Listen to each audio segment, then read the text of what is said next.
ஏயா இங்க ஒரு மனுஷி குனிஞ்சு வேலை பார்த்துட்டு இருக்காரு தெரியல? என்னங்க ஆயிடுச்சு? பூ மேல எறிஞ்சிட்டு ஒண்ணுமே தெரியாத மாதிரி முழிக்கிறியா? நான் கட்டில தாங்க பூ போட்டு இருந்தேன். அது ஸ்லிப் ஆகி உங்க மேல பட்டுரும் போல இருக்கு. பாத்தீங்களா? நீங்க இந்த ரூமுக்குள்ள வந்ததுல இருந்து எல்லாமே ஸ்லிப் ஆகுதுங்க. ஆமா, எதுக்கு இப்படி மாஞ்சி மாஞ்சி பூ கட்டிருக்க? மெத்த எல்லாம் ஒரே பூவா இருக்கு. What is matter? என்னங்க இது? ஃபர்ஸ்ட் என்ன போட்டு தானே ஆகணும். பூ போடாம எப்படிங்க ஃபர்ஸ்ட் நைட்? ஓஹோ, என்ன? இந்த மல்லிகை பூ இருக்கே, இது ஒரு கெட்ட ஜாதி பூங்க.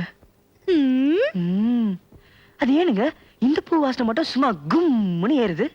ஏறும்பா, உனக்கு ஏறும். சத்தியமாங்க, உங்க வயசு பொண்ணுங்க இந்த பூவை தலையில வச்சுக்கிட்டு பக்கத்து கூட வர வேண்டாங்க.